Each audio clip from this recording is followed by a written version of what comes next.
Period खत्म होने की घंटे बजे तो क्लास में सभी बच्चे इधर उधर चले गए।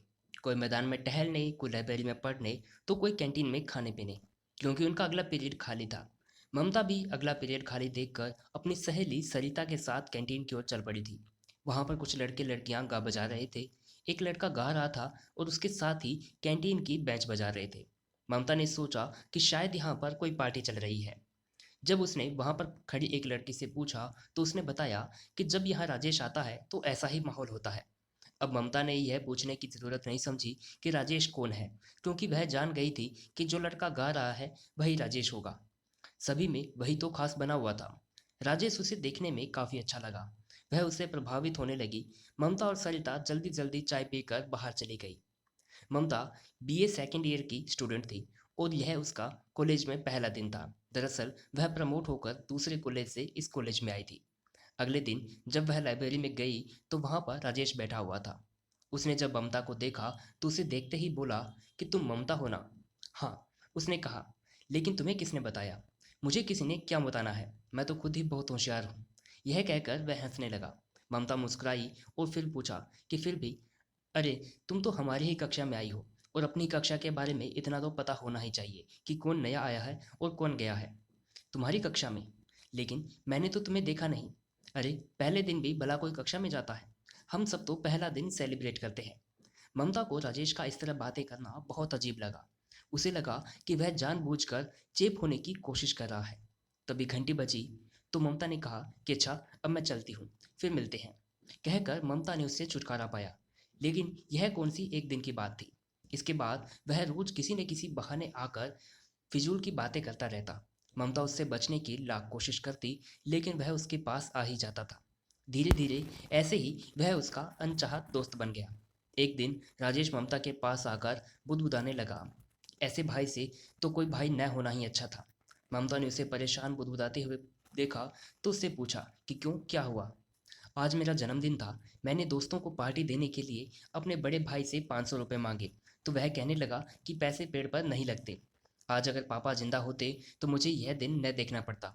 बचपन में ही मुझे मम्मी पापा छोड़कर चले गए, इसलिए मुझे अपने मनहूस भाई का मुंह देखना पड़ रहा है। और यह सिर्फ आज की बात नहीं है, वह हमेशा ही ऐसा करते हैं। अब मुझसे यह रोज रोज की बेइज्जती सहन नहीं होती। अब तो मेरा मर जाना ही ठीक है। आज मैं घर से तय करके आया हूँ कि अब मेरी लाश ही घर पर जाएगी। मैं तुमसे आखिरी बार मिलने आया था। राजेश को देखकर लगा था कि वह सचमुच ही मरने जा रहा है। ममता को उस पर तरस आ गया। वह उसे समझाने लगी कि देखो, आत्महत्या कर लेना किसी समस्या का हल नहीं है। तुम कोई काम कर सकते हो। तुम्हारी आज की ज़रूरत के लिए मेरे पास 300 रुपये हैं, इन्हें रख लो। नहीं नहीं, मैं तुमसे रुपए नहीं ले सकता। क्यों नहीं ले सकते? मैं भी तुम्हारी दोस्त हूं ना। अब रख भी लो। कहते हुए ममता ने राजेश के हाथ में जबरन पैसे रख दिए। अच्छा, इतना कहती हूँ तो रख लेता हूँ, लेकिन मैं तुम्हें जल्दी लौटा दूंगा। कहते हुए राजेश ने रुपए अपनी जेब में डाल लिए।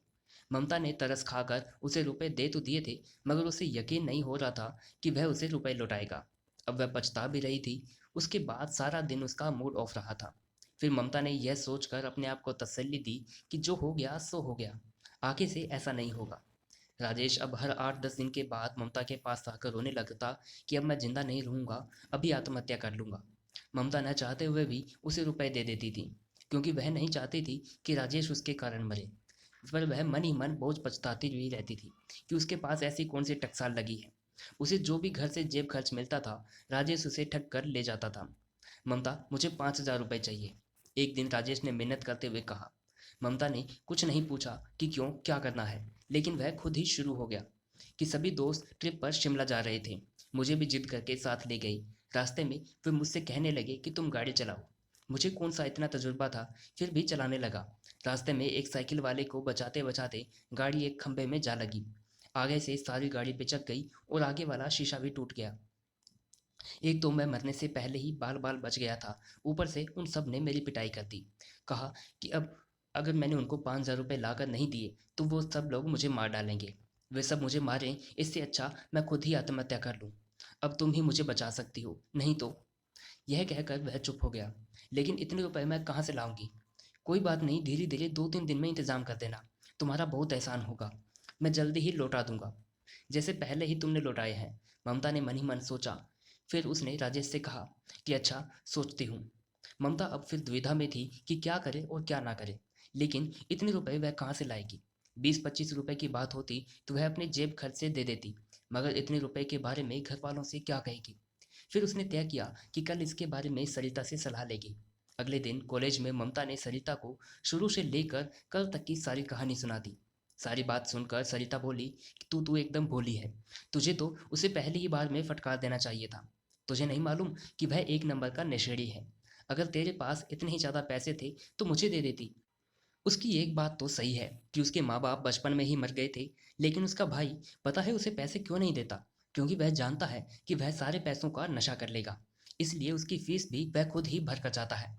वह चाहता है कि राजेश पढ़ लिख जाए। तभी इधर-उधर से राजेश को आता देखकर सरिता बोली, अब राजेश इधर ही आ रहा है। तुम उसे साफ-साफ जवाब दे देना कि मरना है तो मरो, मगर मेरे पीछे ना पड़ो। मैं यहाँ तुम्हारे पास खड़ी हूँ। तभी वहाँ पर राजेश अपना उदास सा मुँह बनाकर आ गया। सरिता ममता को उससे इनकार करने का इशारा करके चली गई।